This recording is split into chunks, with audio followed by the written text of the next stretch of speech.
Dans votre trésor à présent, les vacances, oui, mais les vacances moins chères. De plus en plus de bons plans pour faire des économies. On le verra avec Justine Veil. D'abord, cette initiative qui marche bien pour ceux qui n'ont pas les moyens de se payer une location. Gardien de maison, beaucoup d'avantages, quelques petites contraintes. Illustration avec un couple de retraités qu'ont suivi Marine Hague et Benjamin Bonte. À nos vacances. À nos vacances bien méritées. Hein. Voilà. Les vacances peuvent commencer pour Marie-Catherine et Roland Mantin. Cet été, ces retraités passent 2 semaines dans la Drôme provençale. Une villa de rêve avec piscine, sans dépenser un sou pour la location. Leur astuce, le gardiennage de maison. Arrivés la veille, les retraités vont surveiller le domicile et les animaux de Michel et Paulette Dalland. Tout ça gratuitement. En échange, ils profitent de la demeure. C'est magnifique, magnifique. À eux deux, les retraités touchent environ 2 000 € par mois. Depuis 10 ans, le gardiennage leur permet de visiter la France. Nous n'avions pas le paiement de la location, comme ça se fait si vous partez en vacances. Donc, ça nous permet quand même de voir de très belles choses à moindre coût. Louer une villa comme celle-ci coûte entre 2 000 et 3 000 € la semaine. À défaut de mettre la main à la poche, les gardiens ont quelques contraintes. Ils vont s'occuper de la maison, ils vont gérer la maison.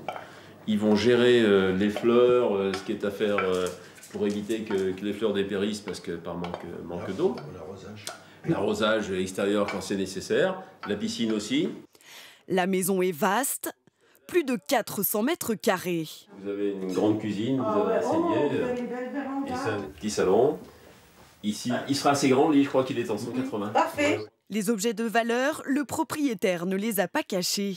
Pour lui, c'est une question de confiance. Les objets de valeur, je les connais. On ne peut pas emporter une statue en bronze sans que je le sache quelque part. Puis je vois mal ces gens-là qui sont charmants s'amuser à ce jeu-là. Sa principale préoccupation, le repas de ses 2 chiens, Dina et Polo. Ils ont des carottes bio râpées, faussées, qui va avec la soupe. Et ensuite, on va leur mettre de la viande et de la dinde. J'ai rarement vu donner de la viande fraîche comme ça. C'est m'est arrivé une fois. Pour le propriétaire, qui est médecin et donc régulièrement en déplacement, ce système est une nécessité. Ça me permet de m'absenter, sinon c'est pas possible. Je me vois mal m'absenter en laissant mes chiens derrière moi. Les chiens, ils ont besoin de soins. Les gardiens ne sont pas choisis au hasard. Un site internet sélectionne les profils, extrait de casier judiciaire, justificatif de domicile ou encore assurance responsabilité civile. Il faut présenter des garanties. Une évidence pour ces experts du gardiennage. Bien entendu, il faut montrer patte blanche. Hein. On a commencé justement sur Paris et c'est là qu'on a eu, pour ainsi dire, le premier, c'est un manoir, c'était super. Vous voyez, D'Artagnan, là, c'était incroyable. Et ça nous a vraiment plu. On a eu un coup de cœur et comme les gens ils étaient très sympathiques, on a dit on continue.